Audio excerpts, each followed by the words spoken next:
Hello बच्चों, आज हम गद्य खंड का चैप्टर 11 भक्तिन पढ़ेंगे। जो आपका काव्य खंड है बेटा, उसको जूम क्लास में करेंगे हम। तो जो ऑडियो वीडियो के माध्यम से जिसको हम पढ़ेंगे वो आपका गद्य खंड है, जिसका चैप्टर 11 आज हम पढ़ेंगे। तो पहले पार्ट है जो आपका 11th चैप्टर जो है हिंदी का, उसका नाम है भक्तिन। भक्तिन जिसकी लेखिका है महादेवी वर्मा। तो थोड़ा सा महादेवी वर्मा के बारे में जान लेते हैं पहले। महादेवी वर्मा का जो जन्म है बेटा, वो 1907 में उत्तर प्रदेश के फर्रुखाबाद उत्तर प्रदेश में हुआ था। इनकी जो आरंभिक शिक्षा थी बेटा, वो मिशन स्कूल में हुई थी और 9 वर्ष की आयु में ही, 9 वर्ष की अल्प आयु में ही इनका विवाह हो गया था। और इन्होंने अपना जो सारा जो समय था वो अध्ययन में लगाना आरंभ कर दिया। लेकिन ये क्या हुआ, ज़्यादा समय तक विवाह के बंधन में ये बंधकर नहीं रह सकी और सन 1932 में इलाहाबाद विश्वविद्यालय से इन्होंने संस्कृत में एमए की परीक्षा पास की। इसके बाद ये प्रयाग महिला विद्यापीठ में प्रधानाचार्य के पद पर नियुक्त हुई। इसके बाद 1956 में भारत सरकार ने इन्हें पद्म भूषण अलंकार से इन्हें सम्मानित किया, अर्थात इन्हें ये उपाधि मिली। कब मिली बेटा इन्हें पद्म भूषण अलंकार की उपाधि? ये 1956 में इन्हें प्राप्त हुई और 1983 में इन्हें यामा संग्रह के लिए ज्ञानपीठ पुरस्कार भी मिला बेटा। और उत्तर प्रदेश में हिंदी संस्थान का भारत भारती पुरस्कार भी इन्हें ही प्राप्त हुआ। तो जो महादेवी वर्मा है बेटा, इन्हें 3 पुरस्कार मिले थे, पद्म भूषण और इसके बाद ज्ञानपीठ पुरस्कार और भारती पुरस्कार इन्हें प्राप्त हुआ था। इनकी जो रचनाएं हैं बेटा, वो निम्नलिखित हैं। इनके जो पुरस्कार है, देखो इसमें लिखा ये दिए हुए हैं आपको, यहाँ से पढ़ लेंगे। इसके बाद इनकी मृत्यु बेटा वो 1987 में हो गई थी। इनकी जो प्रमुख रचनाएं हैं वो काफ़ी हैं। काव्य संग्रह है, निबंध संग्रह है, संस्मरण है, आलोचनाएं हैं, रेखा चित्र हैं। इन्होंने काफ़ी रचनाएं लिखी हैं जो आपको दी हुई हैं।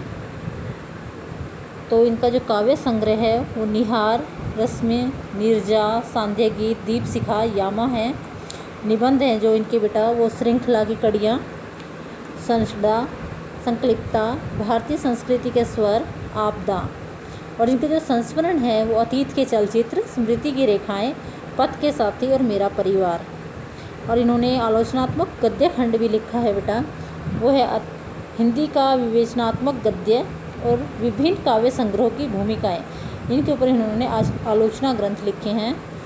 इसके बाद इनकी जो साहित्यिक विशेषताएं हैं बेटा, वो उसमें इन्होंने गद्य खंड में इन्होंने कहानी, संस्मरण, रेखाचित्र और निबंध, इनमें काफ़ी सफलतापूर्वक कार्य किए हैं। इसके बाद इन्होंने बेटा अपने जितने भी इन्होंने संस्मरण लिखे हैं उनमें इन्होंने ऐसे पात्रों का प्रयोग किया है, ऐसे पात्रों को दर्शाया है कि वो देखते, उनके गद्य में देखते ही वो सजीव से हो जाते हैं। अर्थात इनकी जो शैली थी उसमें जो निर्जीव पात्र दिखाए जा रहे थे वो भी सजीवता उनमें उत्पन्न हो जाती थी। इनका जो गद्य खंड में उसमें संवेदना, करुणा और प्रेम की भूमिका ज़्यादा होती है। इनके काव्य में प्राय सुख दुख, विरह वियोग आदि की बातें करती हैं ये अपने काव्य में अधिकतर। इसके बाद इन्होंने जो दलित वर्ग है, उच्च वर्ग द्वारा जो उपेक्षित लोग हैं, निम्न वर्ग के जो लोग हैं, उनका चित्रण अपने गद्य खंड में अधिक किया है। उन्हीं के मानवीय गुणों और शक्ति का प्रदर्शन किया है इन्होंने। इनकी भाषा शैली के बारे में जान लेते हैं बेटा थोड़ा सा।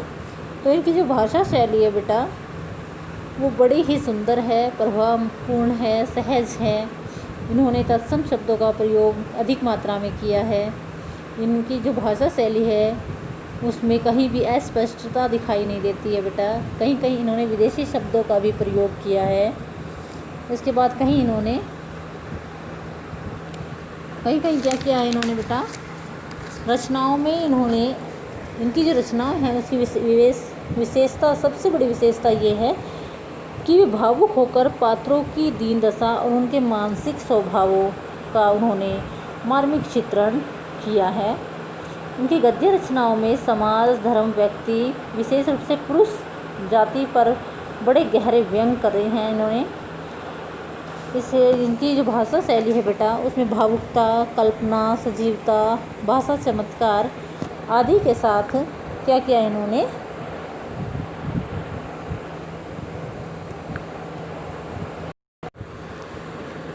अपनी श्रृंखलाओं में कल्पना, भावुकता, सजीवता और यहाँ तक कि तरलता और साथ हृदय को उद्वेलित कर देने की इनकी काव्य में अद्भुत शक्ति रही है बेटा। अर्थात इनके काव्य को देख करके, इनके द्वारा लिखे गए गद्य खंड को देख करके क्या हो जाते हैं, भावुक हो जाते हैं जो पाठक हैं। अर्थात उनका हृदय उद्वेलित हो जाता है, अर्थात उनके दुखों से उनका हृदय क्या हो जाता है, दुखी हो जाता है। तो अब हम पढ़ते हैं इनके द्वारा लिखा हुआ चैप्टर भक्तिन। भक्तिन जो पाठ है बेटा, वो एक संस्मरण है, रेखा चित्र है, संस्मरणात्मक रेखा चित्र है। ये जो इनकी भक्तिन जो चैप्टर है, इन्होंने स्मृति की रेखाओं से संकलित किया है। भक्तिन जो थी वो महादेवी वर्मा की एक सेविका थी बेटा। इस रेखा चित्र में इन्होंने अपनी सेविका भक्तिन के अतीत और वर्तमान का परिचय दिया है कि अतीत में वो कैसी थी और वर्तमान में वो क्या थी। तो इस चैप्टर में सबसे पहले हम देखते हैं भक्तिन का व्यक्तिगत परिचय। जो चैप्टर की स्टार्टिंग हुई है उसमें भक्तिन के व्यक्तिगत परिचय के बारे में बताया गया है। तो जो भक्तिन थी बेटा, उसका कद छोटा था, अधिक अर्थात वो ज़्यादा लंबी नहीं थी, छोटे कद की महिला थी। दुबला शरीर था उनका, उनके होठ बहुत पतले और आँखें छोटी छोटी थी। उनकी जो दृढ़ संकल्प था उनका, वो एक विचित्र समझदारी झलकती थी उसमें। ये गले में कंठी पहने रखती थी। अहीर कुल में इनका जन्म हुआ था, अर्थात ये भी अहीर थी। और इस नारी की जो आयु थी वो 75 साल के लगभग थी। अर्थात भक्तिन की जो आयु थी वो कितनी थी, 75 साल के लगभग। इनका जो नाम था वो लक्ष्मी था, अर्थात लक्ष्मण था। लेकिन लेखिका ने जब इससे निवेदन किया कि वह इसे नाम से इसे ना पुकारे, तो लेखिका ने इन्हें इस नाम से नहीं पुकारा। लेकिन लेखिका ने जब इनके गले में कंठी माला को देखा तो इन्होंने इसे भक्तिन कहना शुरू कर दिया। अहीर कुल में जन्मी भक्तिन सेवा धर्म में अत्यधिक निपुण थी। वो लेखिका की कर्मठता से प्रति पूर्ण श्रद्धा के साथ उनकी सेवा करती थी। जैसे अंजनी पुत्र महावीर हनुमान जी श्री रामचंद्र जी की सेवा में तत्पर रहते थे, इसी प्रकार भक्तिन जो थी वो महादेवी वर्मा की सेविका थी। इस बार देखते हैं बेटा भक्तिन की गृहस्थी जीवन के बारे में। करके जो भक्तिन का जो जन्म है वो झूसी गांव में हुआ था बेटा।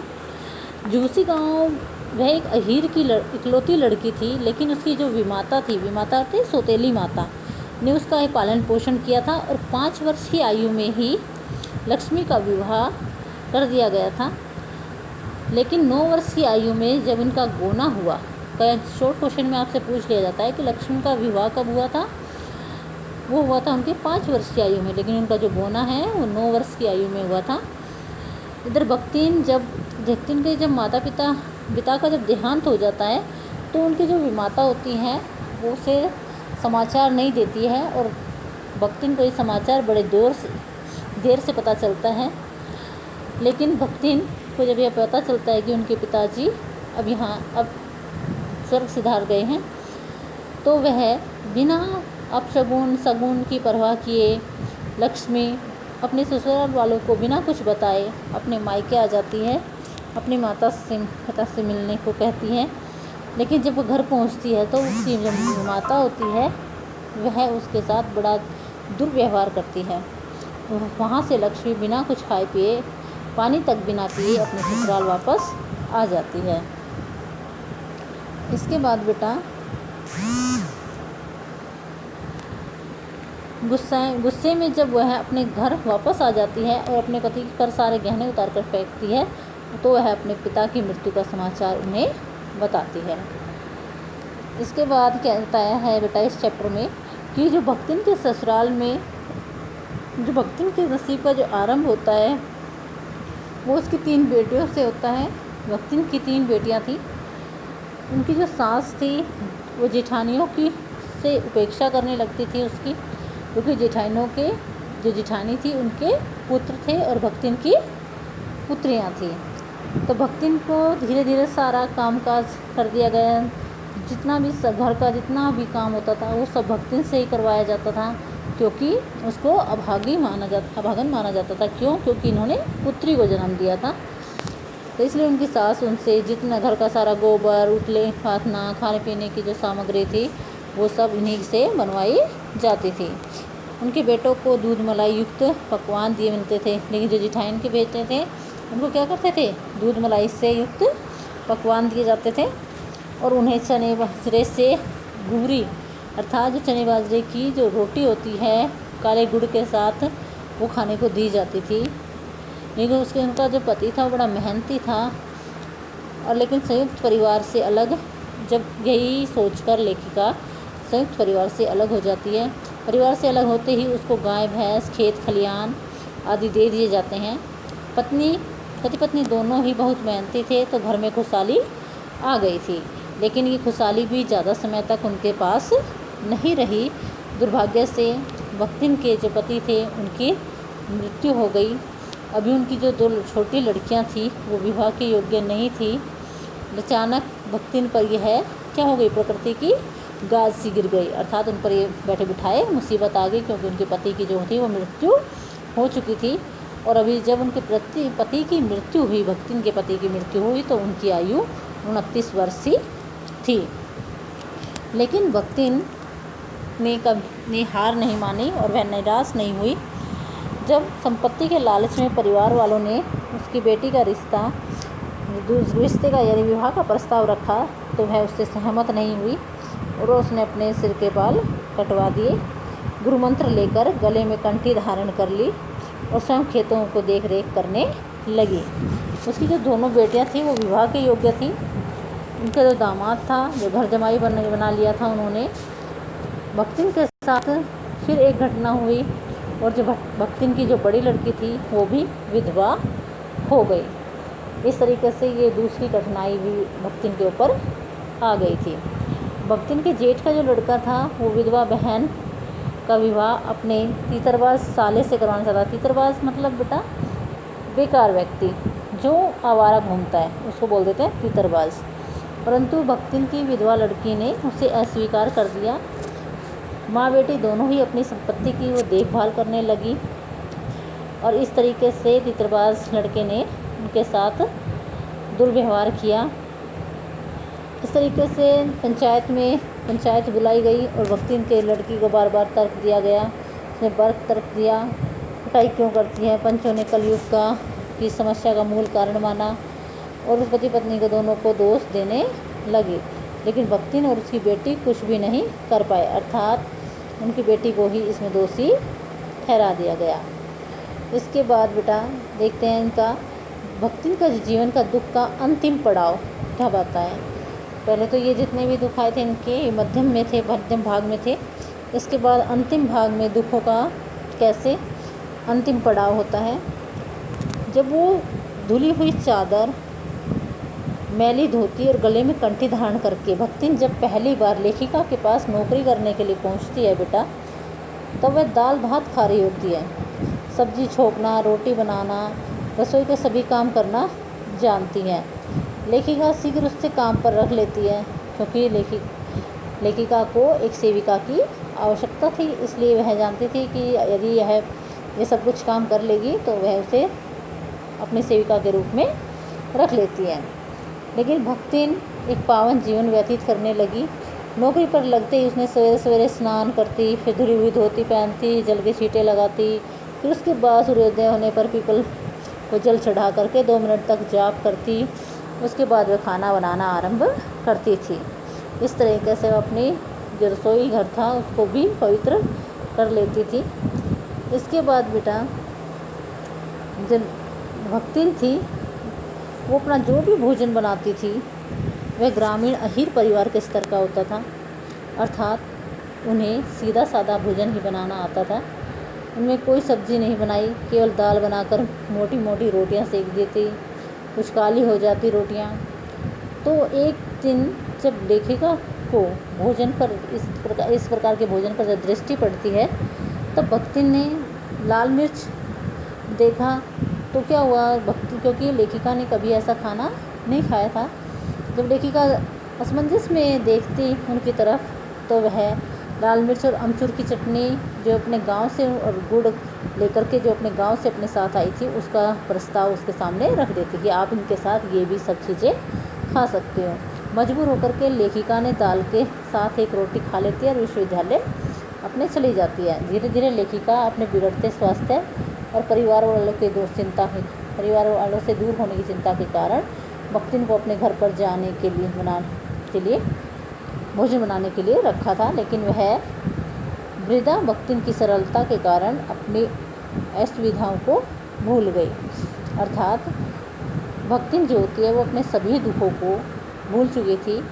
क्योंकि अब उसको कार्य मिल गया था और वह उसी में ही लीन रहती थी। जो भक्तिन थी बेटा वो एक विचित्र स्वभाव की नारी थी, क्योंकि वह हमेशा दूसरों को अपने स्वभाव के अनुकूल बनाना जानती थी। वह स्वयं बदलने को कभी भी तैयार नहीं होती थी। जैसे भक्तिन ज्यों की त्यों ग्रामीण रही, अब वैसे ही ग्रामीण खाना बनाती रही। उसने कभी रसगुल्ला नहीं खाया, ना ही आए कहने की आदत को जी कहकर बदला। क्योंकि वह क्या करती थी, जब भी लेखिका उन्हें पुकारती थी तो वह क्या करती थी, जी नहीं आए कि आई। तो भक्तिन ने अपने आप को कभी भी नहीं बदला। लेखिका ही उनके अकॉर्डिंग चलती थी, उन्हीं के अनुसार कार्य करती थी। जब लेखिका अपने पैसों को इधर उधर रख देती थी तो जो लेखिका भक्तिन है उसको उठा करके मट्ठी में छिपा करके रख देती थी और कहती थी बुरे समय में काम आएंगे। जब लेखिका उनसे उसके बारे में पूछती थी तो वह साफ साफ मना कर देती थी। वो कहती थी ये चोरी नहीं है, यह तो क्या है, उन्होंने बुरे समय के लिए उसको बचा करके रखा था। जब लेखिका को कभी भी गलत ठहराया जाता था तो वह उसके लिए क्या देती थी, तर्क दे देती थी। शास्त्रों की पंक्तियाँ निकाल कर ले आती थी कि वहाँ पे ऐसा कहा गया है। इस तरीके से सच झूठ के माध्यम से वह अपने तर्क को सच सिद्ध कर देती थी। वह एक अनपढ़ स्त्री थी, उसे हस्ताक्षर करना आता, साइन करने तक भी नहीं आता था। जैसे पढ़ने लिखने के लिए कहा जाता था तो वह तर्क देती थी। क्या तर्क देती थी कि मालकिन तो हर समय पढ़ती रहती है, मगर अगर वह भी पढ़ने लगी तो घर का काम कौन देखेगा। इस तरीके से कह करके वह लेखिका को शांत करा देती थी। जो भक्तिन थी बेटा उसका भक्तिन को अपनी मालकिन पर बड़ा गर्व था। क्यों गर्व था, क्योंकि उसकी जो मालकिन थी जैसा काम कोई नहीं करना जानती थी, क्योंकि वह हमेशा पुस्तिकाओं में ही उलझी रहती थी। और जो भक्तिन थी वह उनको सहयोग करती थी, उनकी सहायता करती थी। कभी उसकी पुस्तकों को जब लेखिका इधर उधर पुस्तक रख देती थी तो उनको उठा करके एक स्थान पर रखती थी। उनके द्वारा फैलाई हुई चीज़ों को उठा करके समेट करके ध्यान से रखती थी। इस तरीके से जब भी लेखिका कोई पुस्तिका प्रकाशित होती थी तो उसे अत्यधिक प्रसन्नता होती थी। क्यों प्रसन्नता होती थी, क्योंकि वह पूर्ण समर्पण की भावना से लेखिका के साथ जुड़ी हुई थी और वह लेखिका को अपना स्वामिनी मानती थी। इसके कारण जब भी लेखिका की कोई पुस्तक प्रकाशित होती थी तो वह बड़ी ही प्रसन्न होती थी और सोचती थी कि वह किस तरीके से और लेखिका को सहयोग करे। लेखिका भक्तिन के बार बार कहने पर भी जब भोजन नहीं करती थी तो भक्तिन अपनी मालकिन को कभी दही का शरबत पिलाती, कभी तुलसी की चाय, ताकि वह अपने कार्य को और अच्छी तरह से कर सके। भक्तिन की जो सेवा भावना थी वह उसके अंदर फूट फूट के भरी हुई थी बेटा। वह अपनी मालकिन से अत्यधिक प्रेम करती थी। जब उसकी मालकिन ने उसे घर जाने के लिए भी कहा तो वह उन्हें छोड़ करके नहीं गई, बल्कि जब कभी भी कहीं भी जाना होता था भ्रमण के लिए, घूमने के लिए जब लेखिका जाती थी तो जो भक्तिन थी वो जो बेकार रास्ता होता था, उबड़ खाबड़ जो रास्ता होता, धूल भरी जो पगडंडियाँ होती थी गांव की, उन पर लेखिका पहले स्वयं चलती थी ताकि जो भी कोई मुसीबत आए वह उसका सामना पहले करे, उसकी मालकिन तक वह मुसीबत ना पहुँचे। इस तरीके से जो लेखिका है, जो भक्तिन है, वो अपनी मालकिन की अर्थात लेखिका की पूर्ण रूप से सहायता करती थी। वह किसी भी हाल में उन्हें दुख नहीं देती थी। एक अंगरक्षिका की भांति वह लेखिका का साथ देती थी। जब लोग युद्ध के कारण आतंकित हो जाते थे, वह अपने बेटे और दामाद को बार बार कहने पर लेखिका को नहीं छोड़ती थी। क्यों नहीं छोड़ती थी? यदि मैंने इन्हें छोड़ दिया तो इनका साथ कौन देगा। अर्थात वह अपनी स्वामी से, जो उनकी स्वामी सेविका का जो संबंध था, स्वामिनी सेविका का जो संबंध था, किसमें? लेखिका में और भक्तिन में, वह अटूट था। वह अपनी मालकिन की आज्ञा को हंसकर टाल देती थी। जब से कोई काम नहीं करना होता था तो उसको हंसकर टाल देती। एक छाया की भांति, जैसे छाया हमेशा मनुष्य के साथ चलती है, उसी प्रकार से भक्तिन भी क्या करती थी? अपनी लेखिका महादेवी वर्मा जी के साथ में रहती थी और अपने भक्तिन अपने सेवा धर्म के लिए, अपना सब कुछ लौटाने के लिए, अपना सब कुछ त्याग करने के लिए तत्पर रहती थी। ऐसी उनकी भक्ति थी। छात्रावास में जब बालिकाओं को चाय बनाकर पिलाती थी भक्तिन, तो कभी कभी उन्हें भी लेखिका के नाश्ते का स्वाद भी चखाती थी कि इस तरीके का नाश्ता बनाते हैं। जो परिचित लेखिका का सम्मान करते थे, वो लोग क्या करते थे? जो लेखिका का सम्मान करते थे, वो उसके साथ अच्छा व्यवहार करते थे भक्तिन के साथ। लेखिका के जो परिचित थे, उनकी उनके आकार प्रकार, वेशभूषा आदि के बारे में लेखिका मन ही मन आदर भाव रखती थी और दूसरों के दुख से दुखी हो जाती थी। जब कभी उसे विद्यार्थी के जेल जाने की खबर मिली तो वह बहुत दुखी हो जाती है। जब लेखिका को जेल जाने की खबर मिलती है उसे, तो वह बहुत दुखी हो जाती है। उनका कहना था कि ऐसा करने के लिए उससे बड़े लाट से लड़ना पड़ा तो वह लड़ने से पीछे नहीं हटेगी। अर्थात यदि वह उसे अपनी मालकिन के लिए बड़ी से बड़ी मुसीबत का सामना करना पड़ा तो वह उससे भी पीछे नहीं हटेगी। इस प्रकार लेखिका भक्तिन के साथ जो उनका संबंध था वो प्रगाढ़ था, प्रेमपूर्ण था। और जब भक्तिन की जो कहानी है, लेकिन भक्तिन की जो कहानी को लेखिका ने अधूरा ही रखा है। अर्थात इतना ही उन्होंने लेखिका के किसके बारे में बताया है? भूतकाल और वर्तमान काल दोनों के बारे में ही लेखिका ने बताया है इस चैप्टर में बेटा। तो इस चैप्टर के जो आपका जो सार है, इसको मैंने आपको इस वीडियो में बताया है। तो इस सार को आप अच्छे से समझ लेंगे। इसमें जितने भी शॉर्ट क्वेश्चंस हैं वो भी सीख आ जाते हैं। तो फिर इसको अच्छे से समझेंगे और इसके जो अभ्यास के क्वेश्चन हैं, टेक्सचुअल जो क्वेश्चंस हैं, उसको आप याद भी करेंगे। ओके बेटा।